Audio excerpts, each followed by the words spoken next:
高雄罗岗拜一夜市啊，300多摊的平价美食是真侪在地人的回忆。但是因30多年来拢是违法摆摊，所以市政府发出条命令，11月10日进前都要总收掉。有真侪摊商挂白布条来声明，希望市府会当协助因合法，互因会当继续伫个夜市啊来趁食。看过人客人，钱来钱去，只会当慢慢啊刷顶档。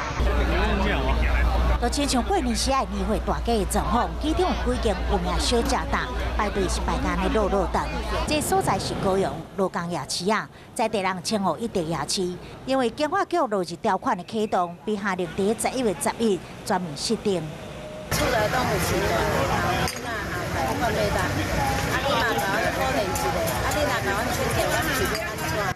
摊商挂白布条啊声明，希望市府会当协助辅导合法。我来救助我们。